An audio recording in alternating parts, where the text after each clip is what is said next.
vibeBooks presents Mansfield Park, Chapter 31, by Jane Austen. Chapter 31. Henry Crawford was at Mansfield Park again the next morning, and at an earlier hour than common visiting warrants.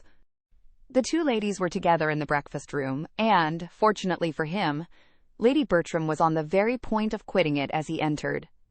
She was almost at the door, and not choosing by any means to take so much trouble in vain, she still went on, after a civil reception, a short sentence about being waited for, and a "let Sir Thomas know" to the servant. Henry, overjoyed to have her go, bowed and watched her off, and without losing another moment, turned instantly to Fanny, and, taking out some letters, said, with a most animated look, "I must acknowledge myself infinitely obliged to any creature who gives me such an opportunity of seeing you alone. I have been wishing it more than you can have any idea. Knowing as I do what your feelings as a sister are, I could hardly have borne that any one in the house should share with you in the first knowledge of the news I now bring. He is made. Your brother is a lieutenant. I have the infinite satisfaction of congratulating you on your brother's promotion. Here are the letters which announce it, this moment come to hand. You will, perhaps, like to see them." Fanny could not speak, but he did not want her to speak. To see the expression of her eyes, the change of her complexion, the progress of her feelings, their doubt, confusion, and felicity, was enough. She took the letters as he gave them. The first was from the Admiral to inform his nephew, in a few words, of his having succeeded in the object he had undertaken, the promotion of young Price, and enclosing two more, one from the secretary of the First Lord to a friend, whom the Admiral had set to work in the business, the other from that friend to himself, by which it appeared that his lordship had the very great happiness of attending to the recommendation of Sir Charles, that Sir Charles was much delighted in having such an opportunity of proving his regard for Admiral Crawford, and that the circumstance of Mr. William Price's commission as second lieutenant of H.M. Sloop Thrush being made out was spreading general joy through a wide circle of great people. While her hand was trembling under these letters, her eye running from one to the other, and her heart swelling with emotion, Crawford thus continued, with unfeigned eagerness, to express his interest in the event. "I will not talk of my own happiness," said he, "great as it is, for I think only of yours. Compared with you, who has a right to be happy? I have almost grudged myself my own prior knowledge of what you ought to have known before all the world. I have not lost a moment, however. The post was late this morning, but there has not been since a moment's delay. How impatient, how anxious, how wild I have been on the subject, I will not attempt to describe. How severely mortified, how cruelly disappointed in not having it finished while I was in London. I was kept there from day to day in the hope of it, for nothing less dear to me than such an object would have detained me half the time from Mansfield. But though my uncle entered into my wishes with all the warmth I could desire, and exerted himself immediately, there were difficulties from the absence of one friend, and the engagements of another, which at last I could no longer bear to stay the end of, and knowing in what good hands I left the cause, I came away on Monday, trusting that many posts would not pass before I should be followed by such very letters as these. My uncle, who is the very best man in the world, has exerted himself, as I knew he would, after seeing your brother. He was delighted with him. I would not allow myself yesterday to say how delighted, or to repeat half that the Admiral said in his praise. I deferred it all, till his praise should be proved the praise of a friend, as this day does prove it. Now I may say that even I could not require William Price to excite a greater interest, or be followed by warmer wishes and higher commendation, than were most voluntarily bestowed by my uncle after the evening they had passed together. "Has this been all your doing, then?" cried Fanny. "Good heaven, how very, very kind! Have you really? Was it by your desire? I beg your pardon, but I am bewildered. Did Admiral Crawford apply? How was it? I am stupefied." Henry was most happy to make it more intelligible, by beginning at an earlier stage, and explaining very particularly what he had done. His last journey to London had been undertaken with no other view than that of introducing her brother in Hill Street, and prevailing on the Admiral to exert whatever interest he might have for getting him on. This had been his business. He had communicated it to no creature. He had not breathed a syllable of it even to Mary. While uncertain of the issue, he could not have borne any participation of his feelings, but this had been his business. And he spoke with such a glow of what his solicitude had been, and used such strong expressions, was so abounding in the deepest interest, in twofold motives, in views and wishes more than could be told, that Fanny could not have remained insensible of his drift, had she been able to attend. But her heart was so full, and her senses still so astonished, that she could listen but imperfectly even to what he told her of William, and saying only when he paused, "How kind! How very kind! Oh, Mr. Crawford, we are infinitely obliged to you. Dearest, dearest William." She jumped up and moved in haste towards the door, crying out, "I will go to my uncle. My uncle ought to know it as soon as possible." But this could not be suffered. The opportunity was too fair, and his feelings too impatient. He was after her immediately. She must not go. She must allow him 5 minutes longer. And he took her hand and led her back to her seat, and was in the middle of his farther explanation, before she had suspected for what she was detained. When she did understand it, however, and found herself expected to believe that she had created sensations which his heart had never known before, and that everything he had done for William was to be placed to the account of his excessive and unequalled attachment to her, she was exceedingly distressed, and for some moments unable to speak. She considered it all as nonsense, as mere trifling and gallantry, which meant only to deceive for the hour. She could not but feel that it was treating her improperly and unworthily, and in such a way as she had not deserved. But it was like himself, and entirely of a piece with what she had seen before, and she would not allow herself to show half the displeasure she felt, because he had been conferring an obligation, which no want of delicacy on his part could make a trifle to her. While her heart was still bounding with joy and gratitude on William's behalf, she could not be severely resentful of anything that injured only herself, and after having twice drawn back her hand, and twice attempted in vain to turn away from him, she got up and said only with much agitation, "Don't, Mr. Crawford, pray don't. I beg you would not. This is a sort of talking which is very unpleasant to me. I must go away. I cannot bear it." But he was still talking on, describing his affection, soliciting a return, and finally, in words so plain as to bear but one meaning even to her, offering himself, hand, fortune, everything, to her acceptance. It was so. He had said it. Her astonishment and confusion increased, and though still not knowing how to suppose him serious, she could hardly stand. He pressed for an answer. "No, no, no," she cried, hiding her face. "This is all nonsense. Do not distress me. I can hear no more of this. Your kindness to William makes me more obliged to you than words can express. But I do not want, I cannot bear, I must not listen to such. No, no, don't think of me. But you are not thinking of me. I know it is all nothing." She had burst away from him, and at that moment Sir Thomas was heard speaking to a servant in his way towards the room they were in. It was no time for farther assurances or entreaty, though to part with her at a moment when her modesty alone seemed, to his sanguine and preassured mind, to stand in the way of the happiness he sought, was a cruel necessity. She rushed out at an opposite door from the one her uncle was approaching, and was walking up and down the east room in the utmost confusion of contrary feeling, before Sir Thomas's politeness or apologies were over, or he had reached the beginning of the joyful intelligence which his visitor came to communicate. She was feeling, thinking, trembling about everything. Agitated, happy, miserable, infinitely obliged, absolutely angry. It was all beyond belief. He was inexcusable, incomprehensible, but such were his habits that he could do nothing without a mixture of evil. He had previously made her the happiest of human beings, and now he had insulted. She knew not what to say, how to class, or how to regard it. She would not have him be serious, and yet what could excuse the use of such words and offers, if they meant but to trifle? But William was a lieutenant. That was a fact beyond a doubt, and without an alloy. She would think of it forever and forget all the rest. Mr. Crawford would certainly never address her so again. He must have seen how unwelcome it was to her, and in that case how gratefully she could esteem him for his friendship to William.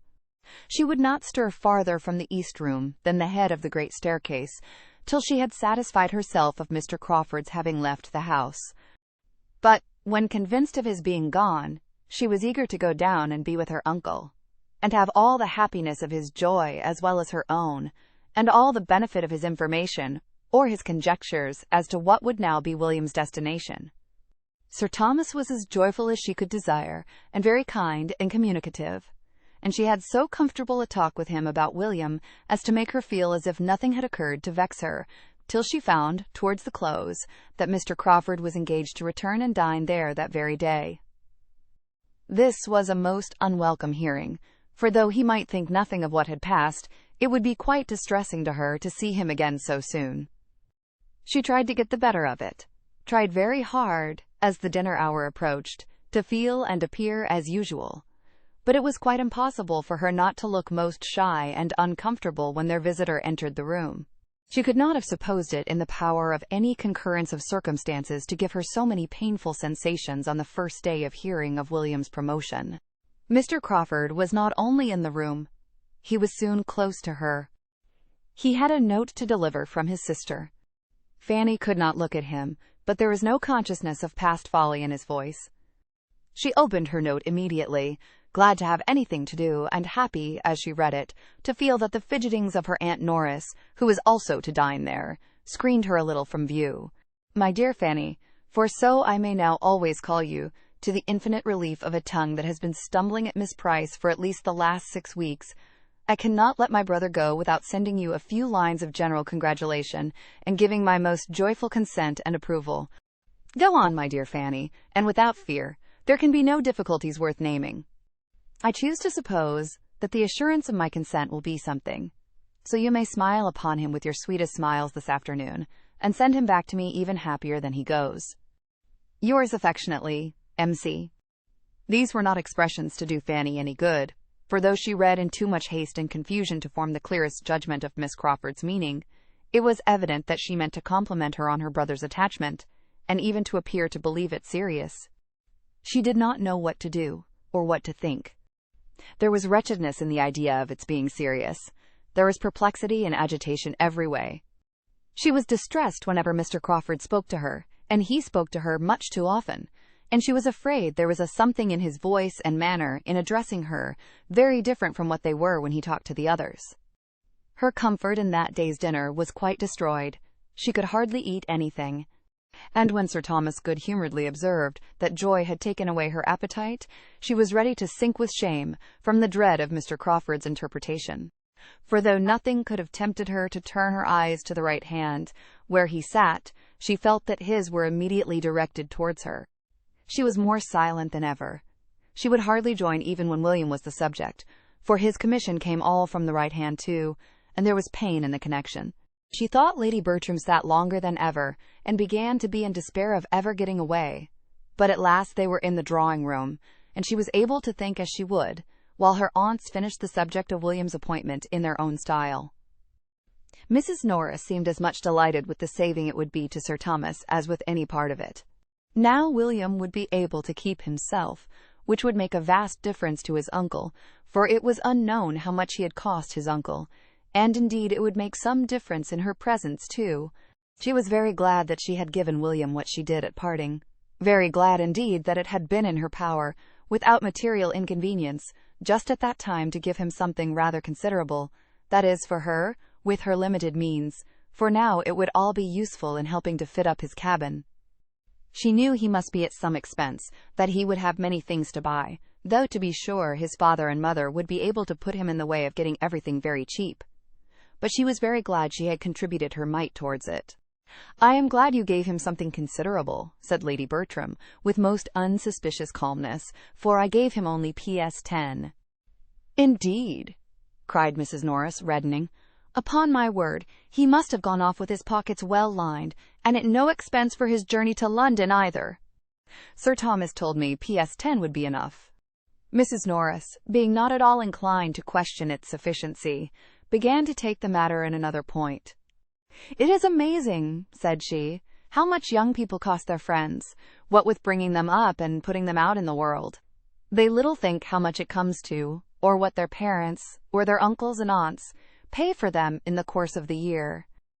Now, here are my sister Price's children. Take them all together. I dare say nobody would believe what a sum they cost Sir Thomas every year, to say nothing of what I do for them. Very true, sister, as you say, but poor things, they cannot help it, and you know it makes very little difference to Sir Thomas. Fanny, William must not forget my shawl if he goes to the East Indies, and I shall give him a commission for anything else that is worth having. I wish he may go to the East Indies, that I may have my shawl. I think I will have 2 shawls, Fanny. Fanny, meanwhile, speaking only when she could not help it, was very earnestly trying to understand what Mr. and Miss Crawford were at. There was everything in the world against their being serious but his words and manner.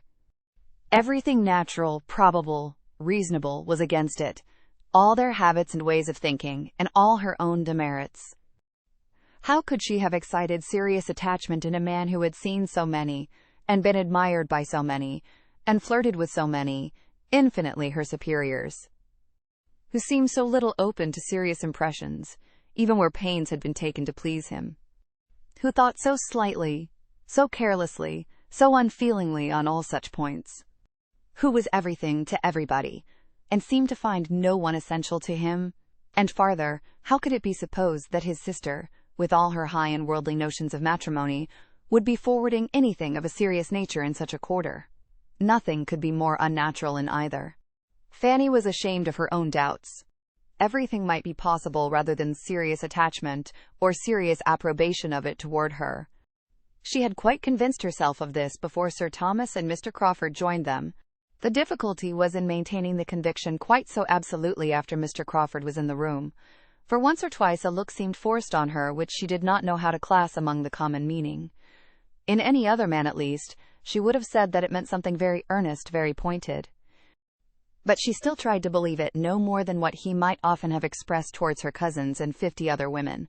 She thought he was wishing to speak to her unheard by the rest. She fancied he was trying for it the whole evening at intervals, whenever Sir Thomas was out of the room, or at all engaged with Mrs. Norris, and she carefully refused him every opportunity. At last, it seemed, and at last, to Fanny's nervousness, though not remarkably late, he began to talk of going away, but the comfort of the sound was impaired by his turning to her the next moment and saying, "Have you nothing to send to Mary? No answer to her note? She will be disappointed if she receives nothing from you. Pray write to her, if it be only a line." "Oh yes, certainly," cried Fanny, rising in haste, the haste of embarrassment and of wanting to get away. "I will write directly." She went accordingly to the table, where she was in the habit of writing for her aunt, and prepared her materials without knowing what in the world to say.